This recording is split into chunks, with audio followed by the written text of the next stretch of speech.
Set.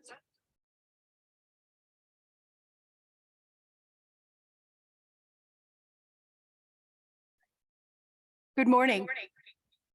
I'm getting a little feedback on this.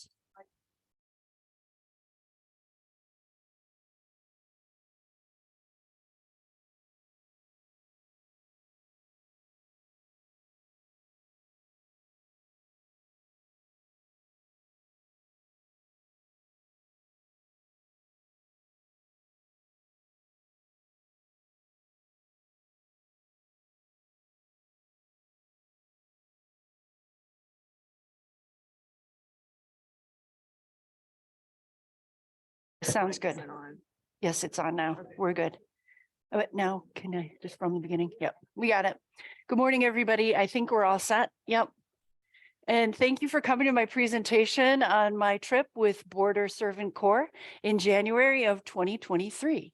I was very pleased to make this trip, and I'm really pleased to share with you my experiences today. And I do hope that we have a chance to have some questions at the end of our time together. And I will reference my prop on top of my head shortly.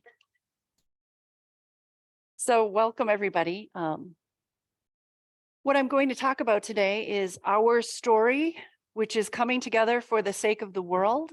That is the theme of Border Servant Corps, which is located in Las Cruces, New Mexico. So that is where I stayed in my time with Border Servant Corps.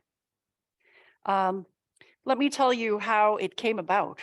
I think that my trip in January was an answer to my prayers because I have been very concerned about the border, the US southern border, since I saw pictures of children being separated from their parents and housed in cages. I was really upset by that in about 2016-17 and became very concerned.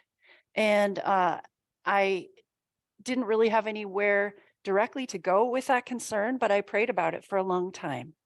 And in such a way with prayer as can happen, a friend of mine, when we were dropping our daughter off at college, we had dinner with some friends in Northfield, Minnesota, and she turned to me at the end of our visit and said, our church, along with our synod, Southeast Minnesota, is going to go to the US border with something called Border Servant Corps in January of 2023. Would you like to go with us, Katie? And I said immediately, yes. This is an answer to a prayer I'd been saying for a long time, and you know that's how it works. But then as I journeyed deeper down the possibility with the South Central Synod of Minnesota and my friend Jane Runsheimer, I asked, because I knew there would be many from Midvale Community Lutheran Church who would want to go too. So I asked permission from the assistant to the bishop and also Jane if she would ask if I could bring people from Midvale. And their answer to me was a polite no. And so I was sad about that because I know that many of you would want to go with me. But I said, okay, fine, I'll go this time. And next time I'll take a group with me. And I will invite you to do that with me at the end of my presentation today. So this is in response to God's movement in my heart, in my soul, in my spirit, as a pastor, as a person of faith, and as an American citizen. I think that we live in a dynamic world. We can see that border, when we say border, we think of a lot of different things. We think of our US-Mexican border. We think of the Mediterranean borders, the borders that the Mediterranean Sea kind of connects. We think of what's happening in our world with the global South. We think of climate change. We think of geopolitical issues. We think of those kinds of things when we think about borders.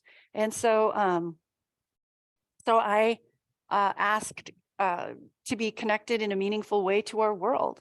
I think that I also have been influenced by interest in reading about border issues. And I was especially moved through our connection, Midvale, with border issues when I learned about private contracts that are awarded to county and local jails to house immigrants and political refugees and asylum seekers.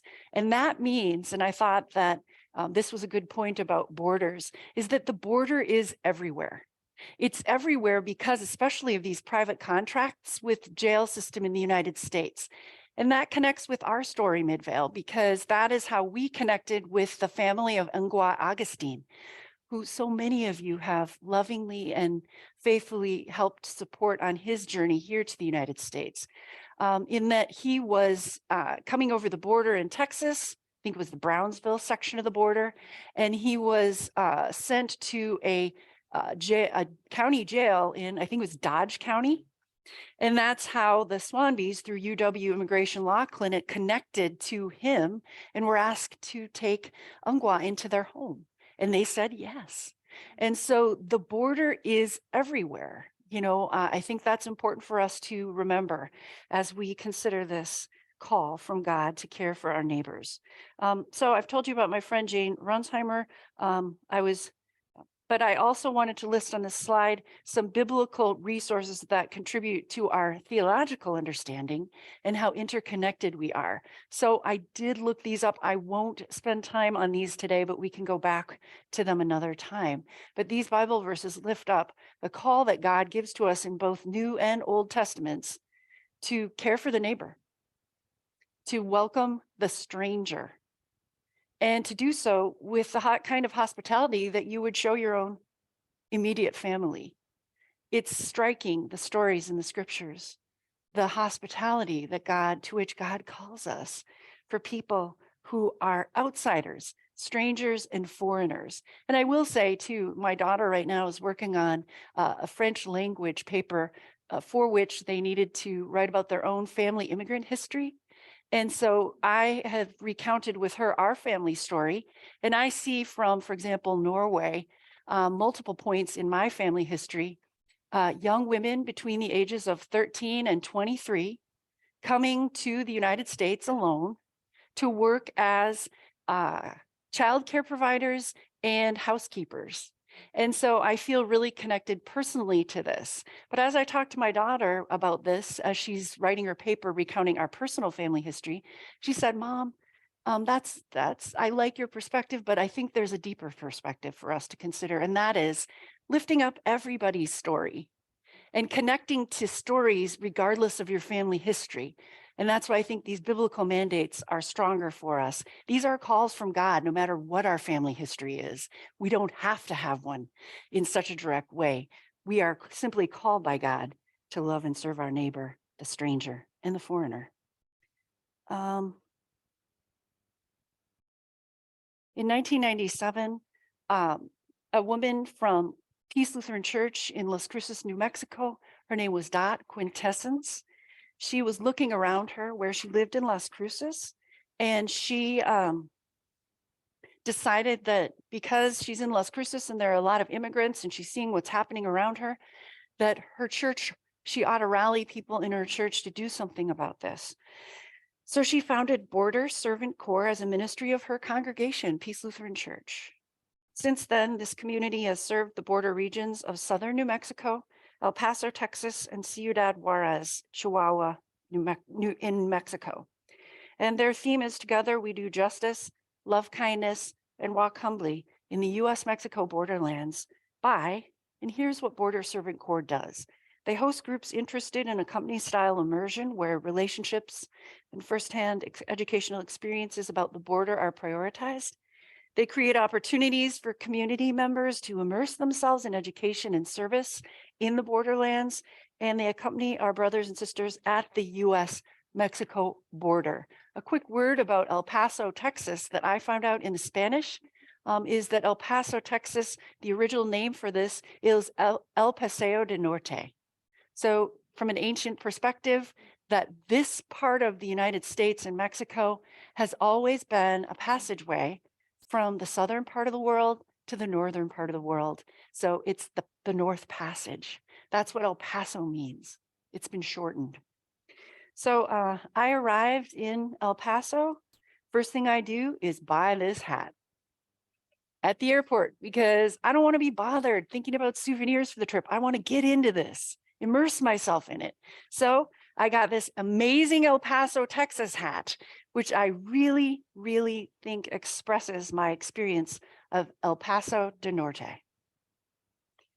What did we do in Border Servant Corps? We got up that following morning and we went to the farmer's market in Las Cruces, New Mexico, because we stayed at a house in Las Cruces. So there is the Rio Grande Theater there for you. And there are some of my companions on the trip in the back of our Chrysler van. That is Kitty, Jane, and Marie Nording, or pardon me, sorry, Runsheimer. And that is 3 generations of the Runsheimer family. If you know Kurt Runsheimer, that's his mom. And that's my friend Jane from Northfield who invited me on the trip. In the afternoon, so that morning we went to the farmer's market. What I like about Border Servant Corps is there's equal parts of kind of cultural immersion so that you can see your surroundings, and equal parts opportunity for service, and equal parts to be transformed, shaped, and changed by this context. So the morning we spend getting the flavor of Las Cruces at that farmer's market. The afternoon we went to the Border Servant Corps Hospitality Center. So this is a picture of the brand new playground that they had installed in the front entry of Border Servant Corps. On the left, you can see this is used playground equipment that was given to Border Servant Corps, put out in the front. And then we gathered at the doorway, the entrance, that door is the entrance, with a woman who is the leader of Border Servant Corps programming. Her name is Mika De La Rosa. And so we all gathered and prepared to be able to enter in to the hospitality center as observers. I think that it's important for us to know that everyone who's coming to this hospitality center is coming from a U.S. detention center where they've been for 24 to 48 hours. And it's important for us to know that everybody who's coming is here as an asylum seeker and is here in the United States legally. So this center will take people coming into the United States who have met the requirements of the US government, which are continually changing at that time. And so everyone that we are caring for is here as an asylum seeker, a refugee, or somehow legally in the United States. You have like 24 hours in the detention facility, and these are rough estimates, but they're what I hope to convey is that there's short amount of times where you spend at the detention center, and then you come here to a hospitality center. And what's going to happen here is we're going to help you get transitioned. We're, for 48 hours, going to help you call a relative, get a place to go, secure transportation to that place, most likely by bus, Greyhound, or perhaps a plane ticket. And then you also are going to have a chance to get clean. They do have occasionally and on staff a doctor or a nurse who can help if you are critically sick or have an injury. And that's all volunteers through Border Servant Corps. And then you are going to have a chance, thanks to FEMA, and I will show you this, to take a shower, clean up, and get your government issued sweatsuit, which are most commonly gray and royal blue. And then you'll be cleaned up and sent on your way to the next place. And, you know, today I'm just connecting because in our worship today, we said, I think in the call to worship, we said that we would enact God's mercies in our lives. You'll see that in worship today. I really see the work of Border Servant Corps doing that. So we go through the door and I was blown away. You know what I was blown away by? Love. Of course, Valentine was the next holiday, right? This was mid-January. But everywhere in the hospitality center, it was warm. There were loving, caring people. It was organized. There was order. People were going about their business. And there were decorations for the seasons. And it was a feeling of somebody here really cares about you. And we were given this little stuffy to give to someone as we were observers. If we felt so moved, we could give this little stuffy to someone at the border hospitality center.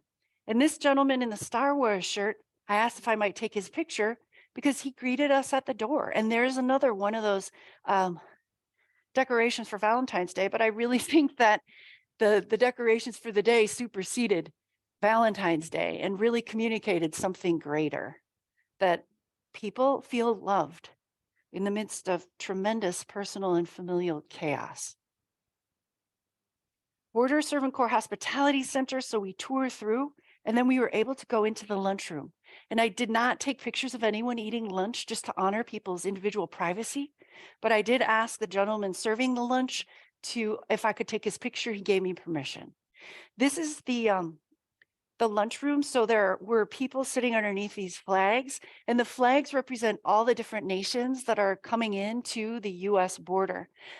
There were quite a few people when we were there from Turkey coming in at the US border, which I thought was interesting. There's also a fair number of people from Russia and Ukraine at that time, but mostly it was people from South and Latin America coming in. But there, as you can imagine, there are many different people coming in. You can see what a lunch would look like if you come, and you can see that the lunch includes a nutritious sandwich with whole wheat bread. It includes a piece of fruit and then something fun, some chips to pep it up, and then some juice. So, it was a nutritious lunch, and that made me really happy. This is a picture of the brand new shower truck that had been installed.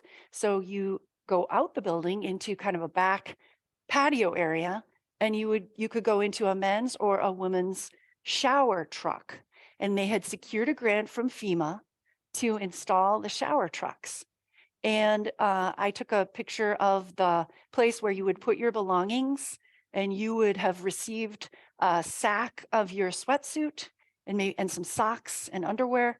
And then you would put it into this, and you would go out at a certain assigned time, because as I said, it's very orderly and organized for your shower into the gendered shower areas. You'll take your shower and just get cleaned up, because you can only imagine what it feels like to have traveled. The different stories of people traveling to the US border and how great that shower must feel. And they were so excited about these. The leadership was so excited about getting these shower trucks. The other thing that they had received due to a grant from the federal government was cleaning laundry facilities. So they had a brand new laundry facility at Border Servant Corps where they could launder people's clothing if they wanted, and they could launder the blankets that people may have or take with them. So everything is really clean. Questions for the day. So we finished day one, January 21st, and we would always have these questions to consider either privately or together, because sometimes we didn't have time to get together at the end of the day. So these were the questions. So after we've seen these things, we're asked, what have you heard about the US-Mexican border and about refugees? Who did you hear this from? And has this shaped what you expected to see? How so? So we're going through and we're doing what I hope would happen to me on this trip, which is I would like to be transformed. I would like to see something, experience something, and I would be transformed into a deeper understanding of what it is to be an immigrant, refugee, or asylum seeker at the US border. So what we also had a chance to do that day was to help participate in a children's activity or do some laundry. And what I ended up doing was help organize the sweatsuit area. And then we had dinner that evening with a woman named Lupita Gonzalez at the home where we stayed. So Lupita came in and she made supper with us, which was delicious. And I'll feature a different supper, but it was a really wonderful dinner. And then she shared her story of coming over the US border in the 1970s. And it was a very difficult story to hear, because she had been, her story was that in Mexico, especially in the rural areas that are more tropical jungle, there is very little to do for work. And so she was one of 6 children, and her parents had a difficult time securing work. And so people come through and say, we can help you get to America. If you want to send one of your children with us and pay us, we can help, and they can send the money back to you. And then you can survive as a family and have something to eat. So Lupita came through that kind of situation up through into Texas to be a childcare provider for a family. And she worked for that family for 2 years, but she really missed her family in rural Mexico. So she asked one of the parents if she could go back and have a visit with her family after working without any breaks as a childcare provider and housekeeper for this family. And one of the parents said, no, you cannot. And if you try, I will report you to the US border people. So this was really difficult for, as you can imagine, a 14-year-old girl to try to manage when she misses her family.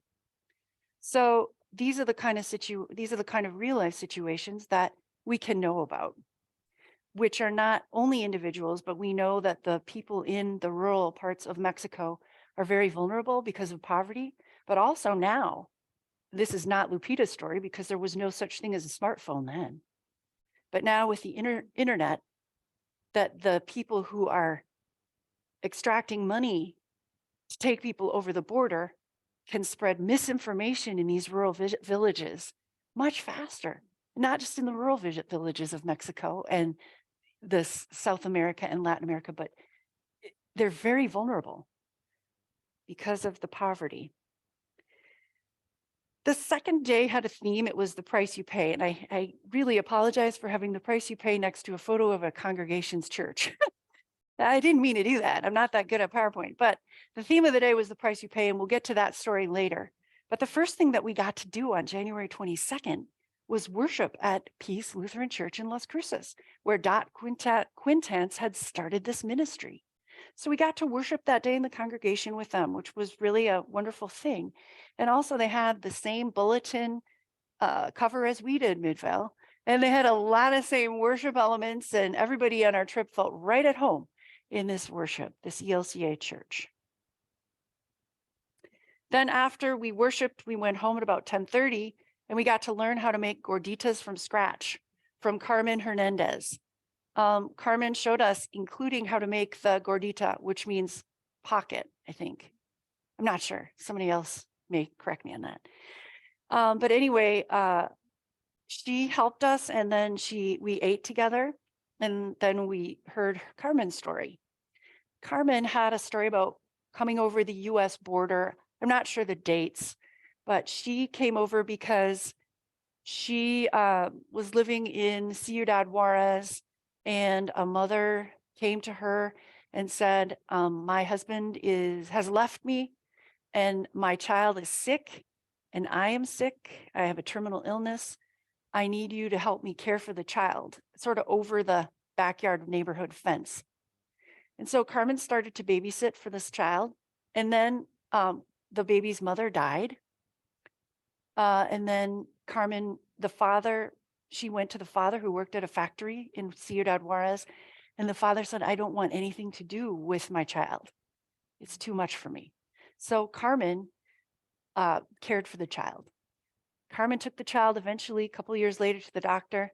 The child needed a kidney transplant because the child had an inherited disease, most likely from the mother, of kidney disease. So Carmen went to all the doctors in Ciudad Juárez who said, we're not equipped to do a transplant surgery on a child this young. You're better off to go to Texas and have that done in Texas. The medical technology is leaps and bounds better than here, and our advice is go to Texas.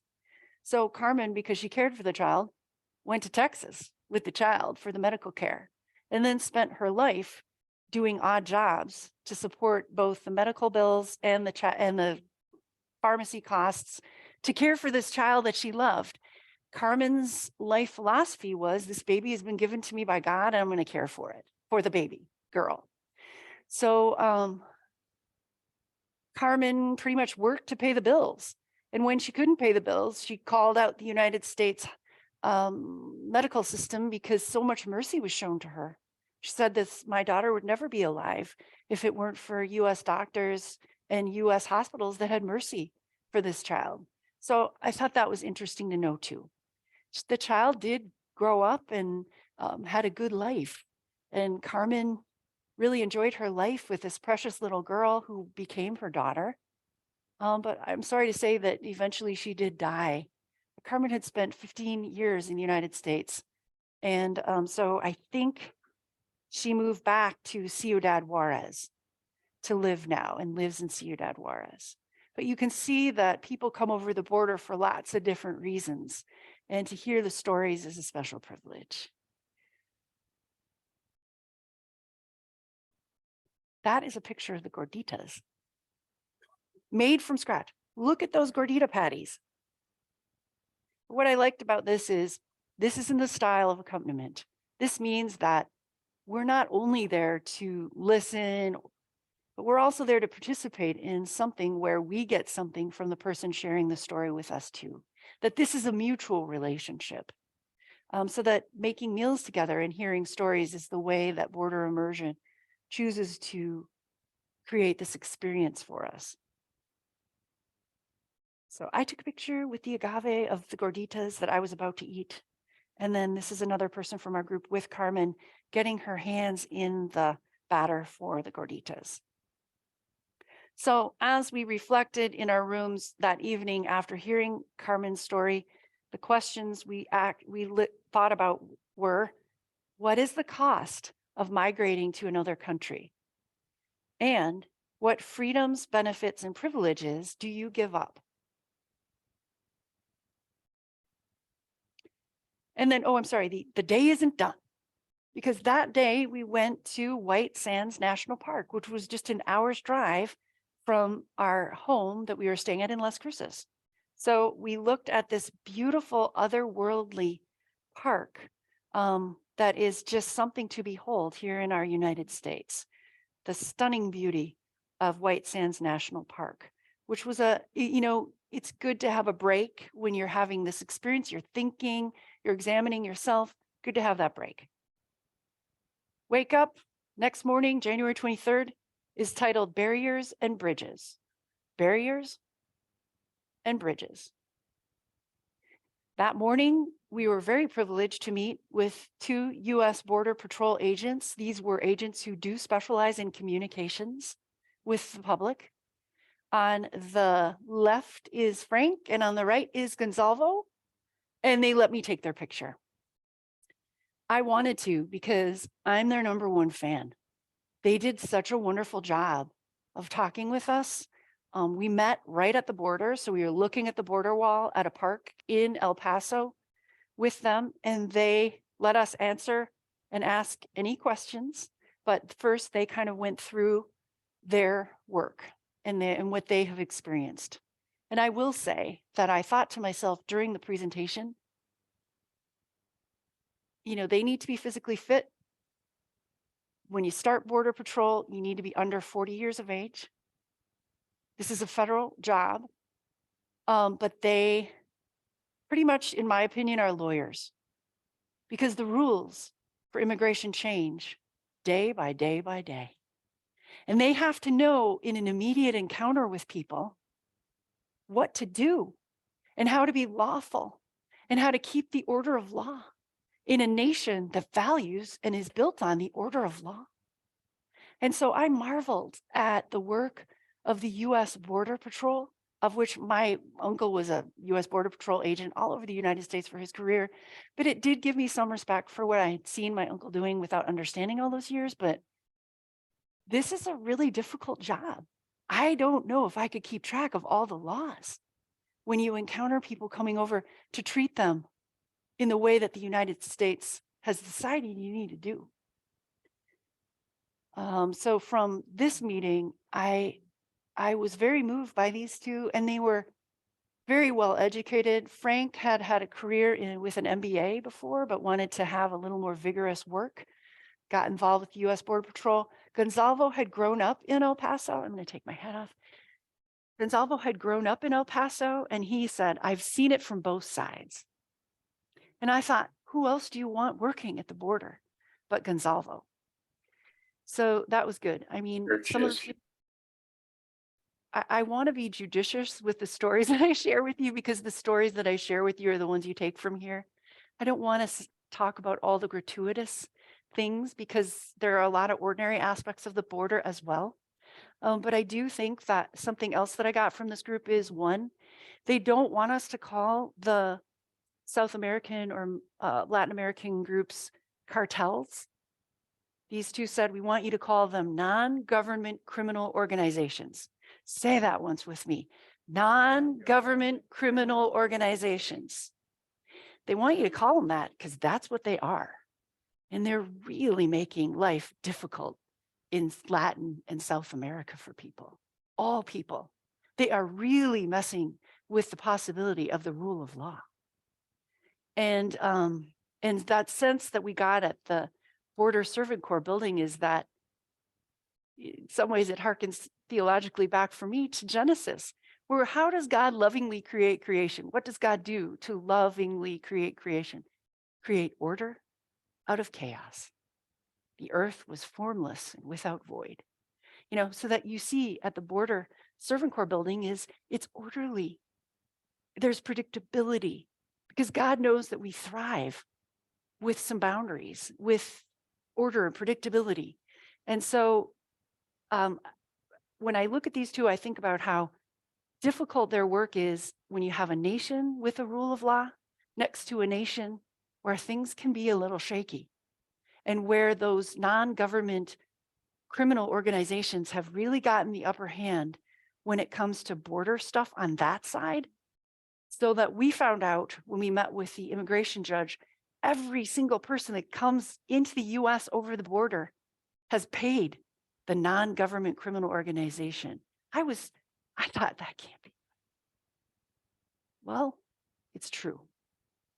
So I think we need to keep them in our prayers, even as we hear stories. And I did hear stories from the person who represented the ACLU, the American Civil Liberties Union, of different stories about US Border Patrol agents and pictures of what they have done. So let's remember this, there are individuals, but these two said, there are bad apples in every organization. So I feel for them. I think that this picture right here, Gonzalez took us over. So the border is right here. He's standing here. And these are some of the tools that people use to cross over the wall. And you can see, he said, people go and get, chicken wire and those kinds of things, create ladders to something lightweight that can be thrown over that border so they can climb up and come down. There were some sad stories about injuries and those kinds of things. And that shows you some of the desperation. This is my picture of the border. This is a 0.5 picture so that you can get the whole picture of it. This is in El Paso, Texas. And I did kind of mess around with the picture. I brightened up the colors. And for some strange reason, the picture, when I looked at it, the Ciudad Juárez side, the Mexican city side, was coming out shaded lighter because of the shading of the wall. And I think that is somewhat emblematic of people's experience on the two sides of this wall.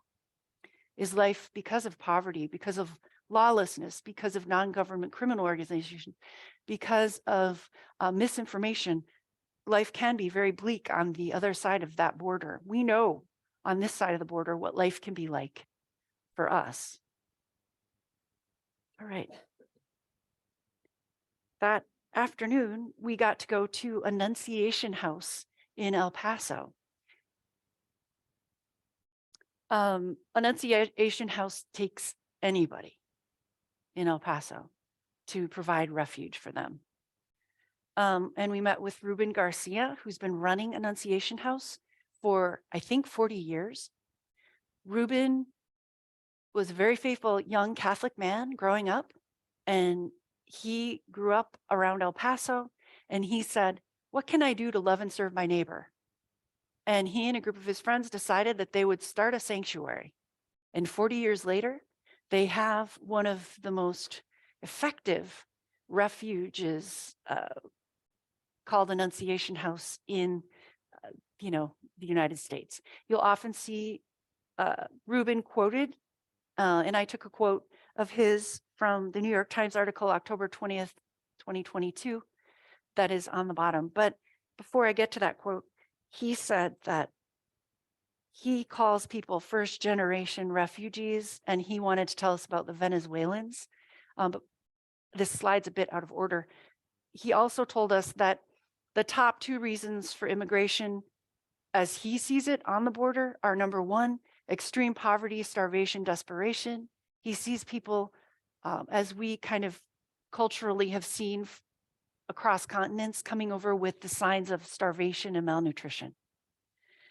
The second thing he said was to escape non-government criminal organizations. So he told us about Venezuelans who he refers to as first generation refugees. And here's his quote about Venezuelans.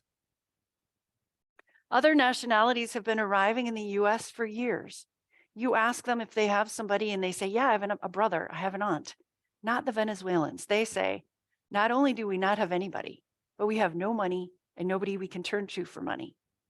And then Rubin comments, that's caused things to back up and cause border cities to look to the interior.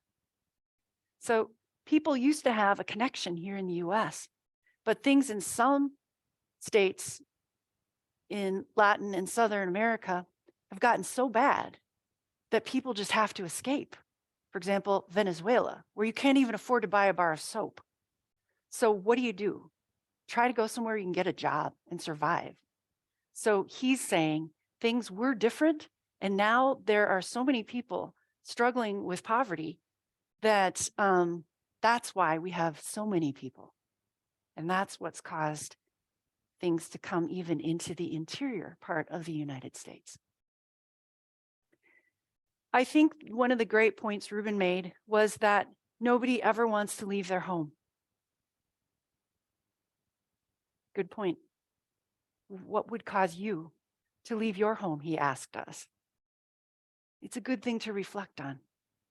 Number two, I've already told you, my connection is that my people came over from Norway because I'm number 9 of 10 children, and our family went bankrupt in Sandefjord, Norway. There's nothing for me here. I need to get a job in the US so I can at least support myself, to say nothing about my starving Norway relatives. I just got to find a job. That's my story times 4. All right. I wanted to show you the Border Servant Corps people that we spent our week with, because I am their #1 fans. The person on the left is Martha. She was kind of an assistant. And then the 3 in the center here, we are looking out into Ciudad Juárez from El Paso. There's a really nice lookout point. And on the left is Martha. In the middle is Mica de la Rosa. And then on the right, I'm not pulling her name up, but she was an intern, a social work intern from New Mexico State University. And it was interesting when we met with the immigration judge. The social work intern asked all the questions in my head before I had a chance to raise my hand. So these are really bright, brilliant leaders that we were privileged to be with that week. Reflection questions for that day of barriers and bridges. So after we have this experience is, how does the border keep borderline communities apart? How does it bring people together? How does migration shape communities? This was interesting for me because I hadn't really thought a lot about personally the way that New Mexico was actually Mexico and how people had relationships with relatives on that border, and how for most of the history of the United States, people were crossing freely back and forth over the border, kind of like we would cross in now today with Canada. Not a big deal. Go see your cousins for a birthday party. Those kinds of relationships, so that border was porous, open, free, and there are a lot of family relationships there.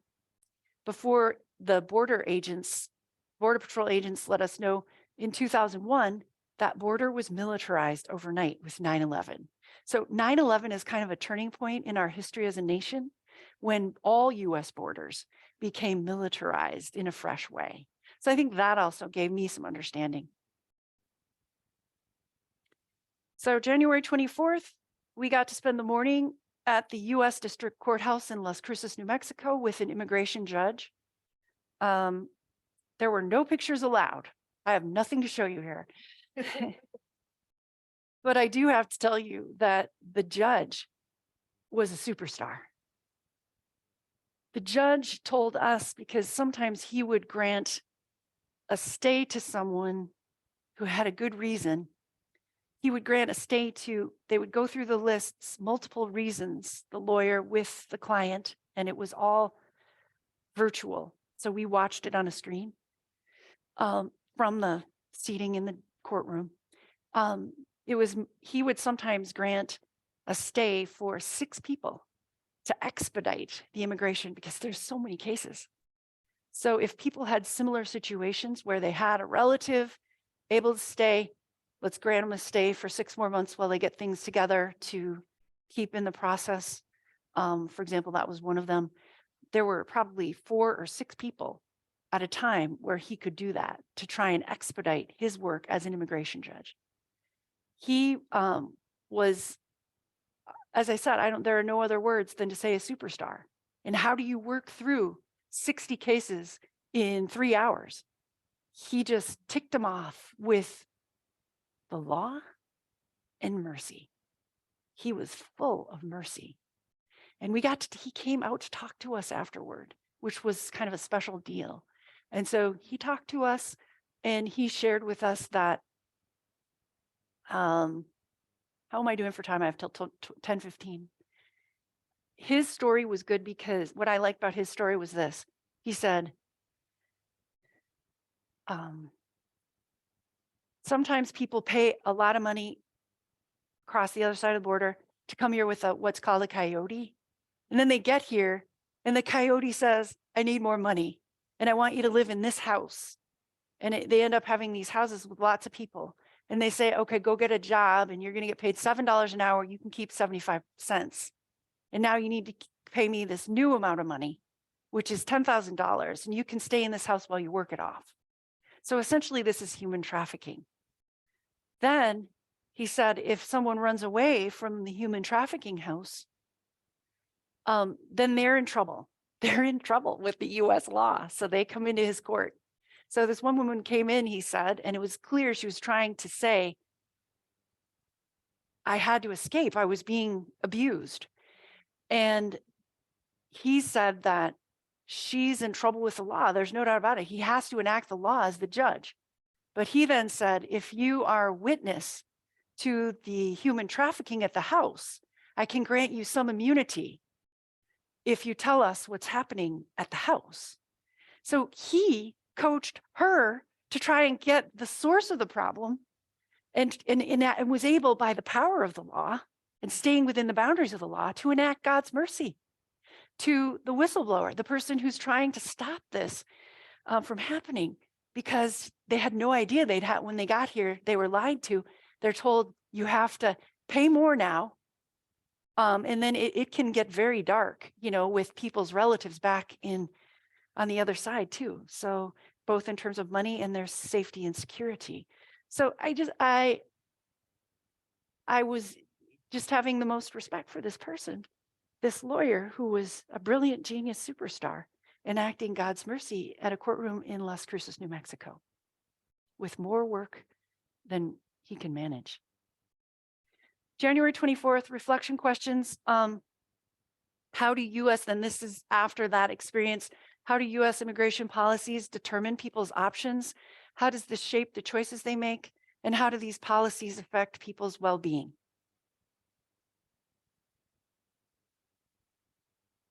Well, then that afternoon, we took a hike.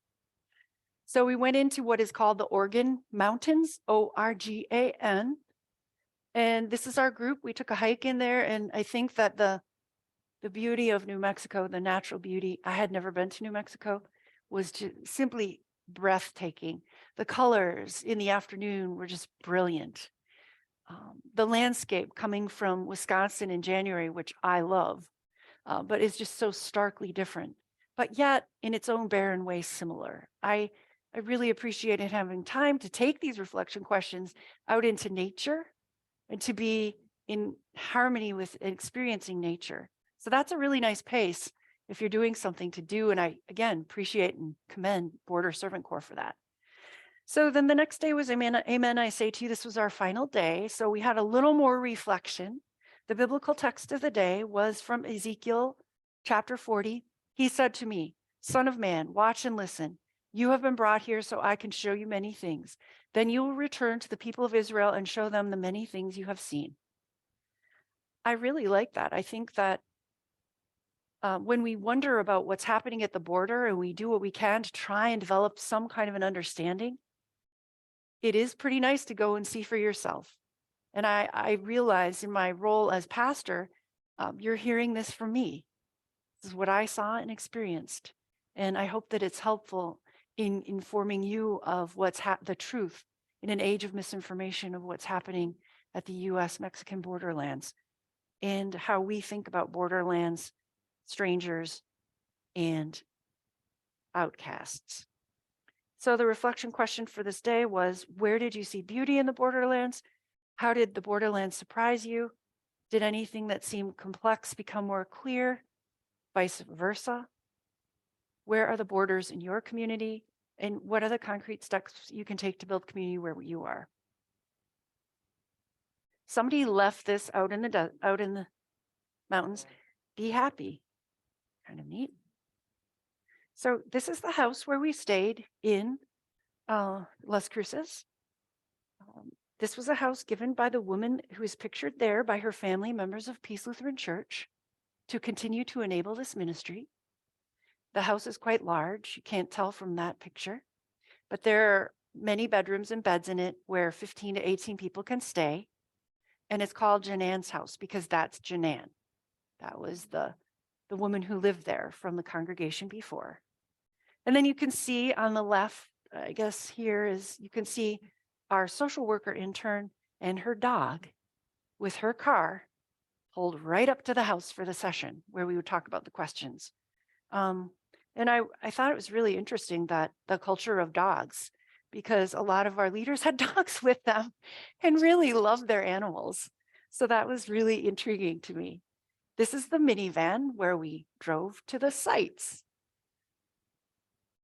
The last day we talked to a representative from the American Civil Liberties Union, and I think the most striking piece from his story with us was he showed us a picture of the US San Diego Tijuana border from like 1940, and it's nothing. It's like a little house next to a small road, and there's just nobody there.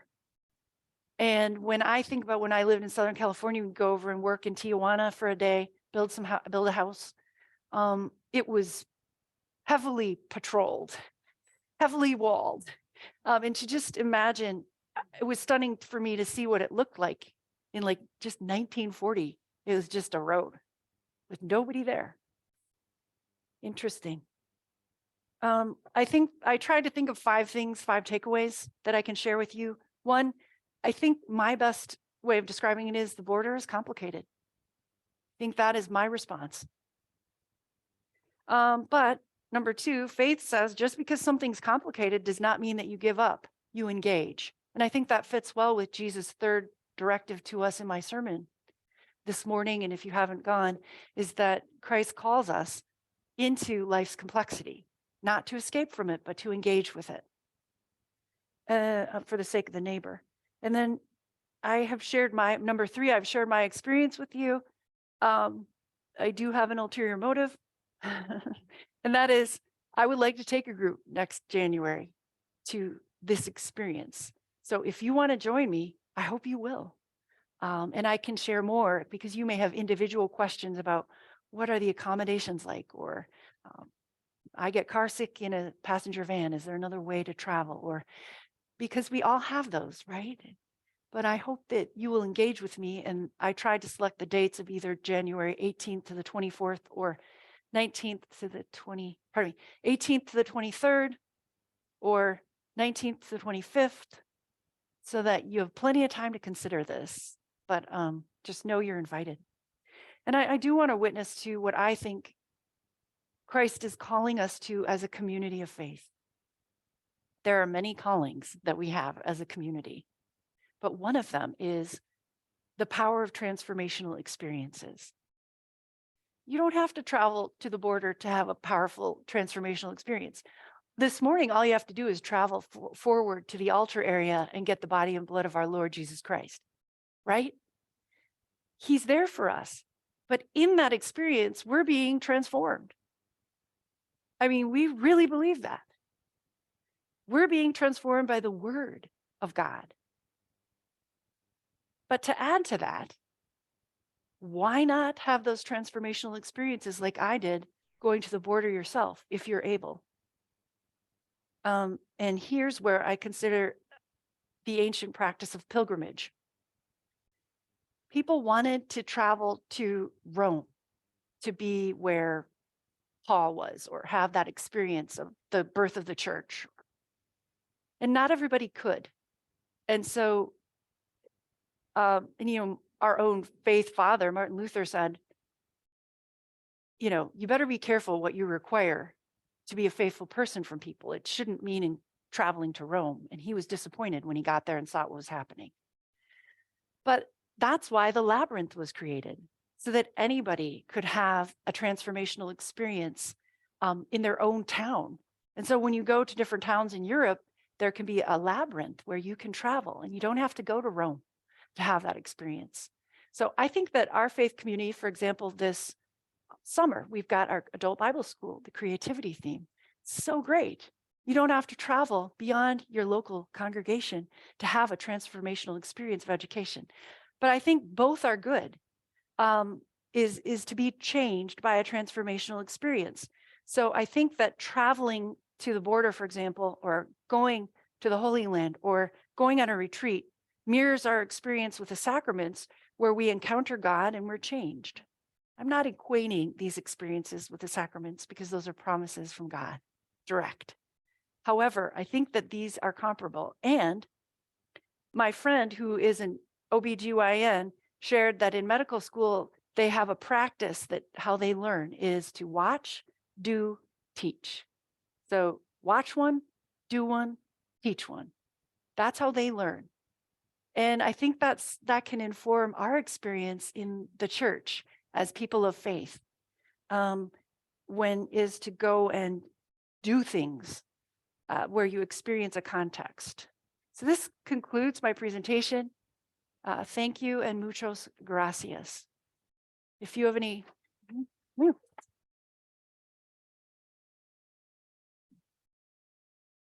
Any questions for me?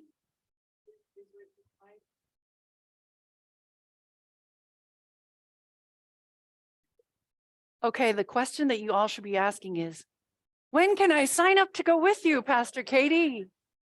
And even if you don't, you know what it is now. You know what it is. Have a great day. Yes. Wait. And I'll repeat the question. Yeah. So how do you make the journey there? How do you get to El Paso? I looked for tickets. You got to fly. You get to El Paso. And then I met the South Central Synod of Minnesota assistant to the bishop. And she and I, because we got there early, we went to reserve the 2 vans together. So we started working.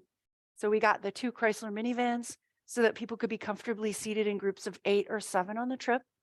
And then there were 2 drivers who had volunteered from Bethel Lutheran Church in Northfield. And so they drove the whole time. So you're assigned drivers. And then you travel by the minivans, and you travel to El Paso, you travel to Las Cruces, and then you can decide as a group. They were going over the border into Ciudad Juárez to a suburb to visit a library and to visit a childcare facility. But this time we did not, on the advice of, you check ahead with the US State Department. Yeah. Just a real quick question. We were in El Paso about 20 years ago, actually a little more than that, because it was before 9/11. And when night fell, you knew where El Paso ended and Ciudad Juárez began, because most of Juárez had no electricity. There were no lights. Is that still the case? Good question, Mark. Yeah, it is. They're behind. I was stunned. I thought when I looked over to Ciudad Juárez that it would be a comparable city to El Paso, Texas. And we all agreed it's not. You look over in certain areas, which may be less affluent than other areas, but it is more of a 2/3 world type zoning, sanitation, uh, building code. And that's just from an observation I had many times looking over into Ciudad Juárez. So I would echo what you experienced before, that it's not the same. And then you say to yourself, I can see why people might want to come to this side of the border. I mean, I had thought that it would be comparable by now. Go ahead. Yes, I just wanted to thank you for your presentation. And I think one of the things that is different about the immigration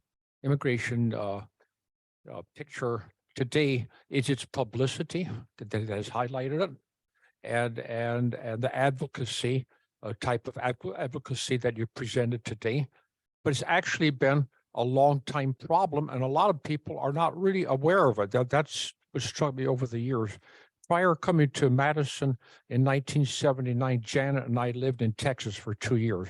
Don't ask about that experience. That's another presentation. But anyway, the immigration situation was really highlighted in Texas news at that time, very highly related. When we came from Ann Arbor, Michigan, or Sioux Falls, South Dakota, we had heard really nothing about it. And once we came to Madison, we didn't hear anything until recently. But this is an old problem. Many of the issues that you outlined, the personal issues, have been there a long time. World War II, the vast immigration that took place then, the forced relocation of people in East Europe. I have read countless stories about that, and the suffering and the challenges that you outline of the people coming from Mexico and Central and South America are heart-rending, but have been equally so in other ways. And I guess one of the different things now, as I said, is the publicity and the advocacy that's going on now, which is being highlighted more. But maybe in doing that, we can learn something in our efforts by looking at some of the efforts of the past too, because they're all there and they're really considerable. I have a whole pile of stuff at home of firsthand accounts of how people managed. Just a comment. I really appreciate your comments, Tyrone. I think that you bring up perhaps one of the most important comments from our time together, which is what happens when information is weaponized? And what happens when we live in a binary world where everybody wants you to be on this side or that side? When there's a full range of possibilities and experiences all the way down the middle.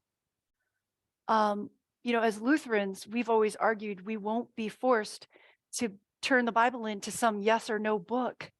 There are too many stories in between. It's such a broad witness to who God is.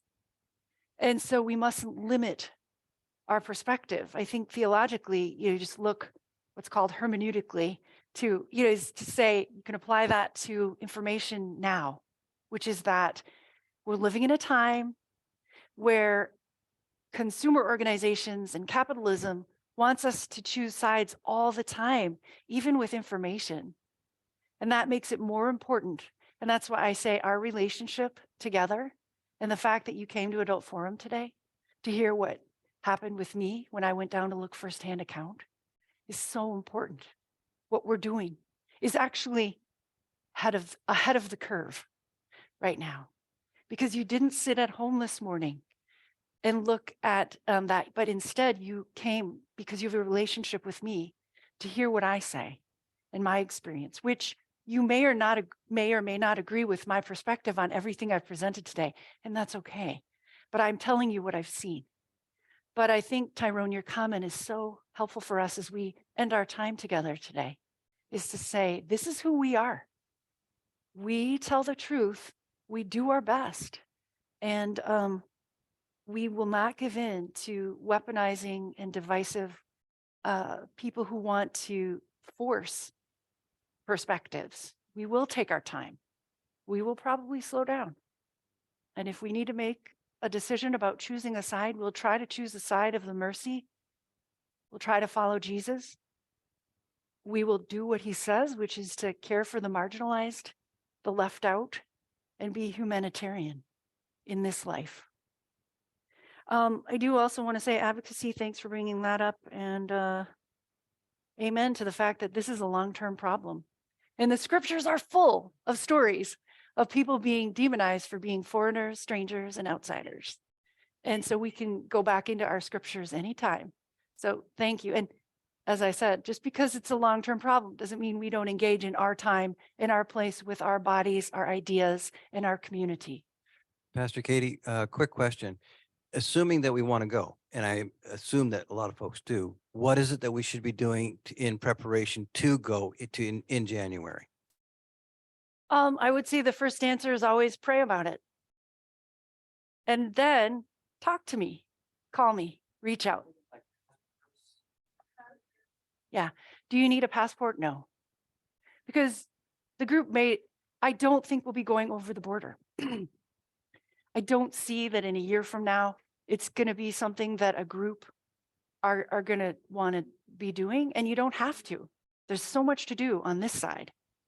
But, you know, it could be a possibility. And if the group decides they want to do it, you probably will need a passport. But if you don't want to, I think everybody should have the freedom to have a group that goes and a group that doesn't go and have another activity. I'm all about options. And I think that it's important for you. And I think with everything at Midvale is to do things on your own terms and not be left out of a possibility. And it is 10:15. If you need to go, you're free to go. I'll keep talking, but yeah. I have just, well, I have many questions, but firstly, thank you. I always wondered what that experience was, and thank you for communicating that. But I remember when the North American Free Trade Agreement was coming down the pike, and I don't, well, there may be someone here who has an answer to that, but I've always wondered how much that contributed to the extent to which Mexico has remained in such poverty, that may have been a major contributing factor to what was already there. And that's just something that has stuck in my head, and it came up again through your presentation. I mean, I started thinking about just maybe something for us to think about. I don't know. Thank you. I'll say something about it, but I'm not an expert. But I think that North American Free Trade Agreement is like the US-Mexican border. It's complicated. The effects are complicated.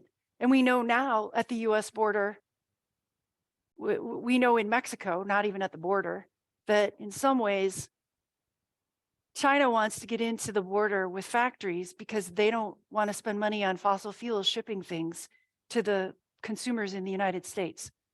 So that we have factories and have some work with Mexico probably matters. Have those factory jobs brought some measure of prosperity to Mexican people? I believe they probably have. Has that diminished the experience of workers here in the United States, and did it come at their expense? I believe it may have. Are we in a hinge time in history when borders economically and physically impact where we're going next? Yes, borders are complicated. And so I'm not a US policy expert. I'm not a global policy analyst, but those are two things I can say about NAFTA. And I would say that when you look across the border at how people are living right next to us as the United States, this isn't just somebody in a far-flung Asian place that's super far away. This is like our neighbor. It's tough. It's tough. Go ahead. I would just like to thank you and support you for the idea of being on a transformational trip of some sort or doing that kind of thing. I think that what you get from that is not only the education that's involved as you learn all about the situation, but I think you also get a real life sense. We're surrounded by so much television. We see pictures all the time, but it is not the same. It is not the same. And so I would encourage anybody who can get involved in any of those kinds of transformational experiences to do it. It's very important. Carolyn, thanks for saying that. I think that I love this point that you're making for our group, because as we have a more disembodied experience in our life of being able to get information without talking to anyone on my phone when I'm waiting in line at the grocery store, it's a disembodied encounter. And so these embodied encounters, as we know already from our Lord and Savior, who said, I'm not going to spend time far away from you in heaven, but I'm going to come down, put flesh on.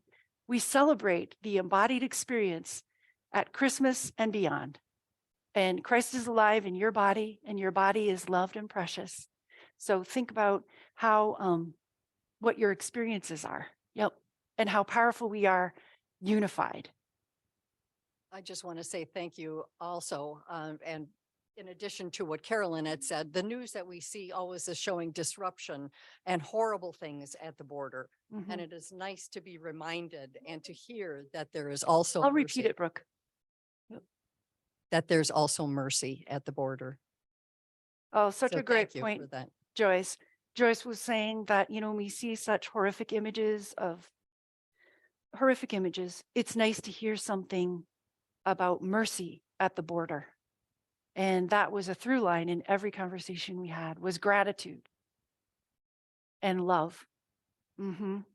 Thanks, everybody. I guess we better call it.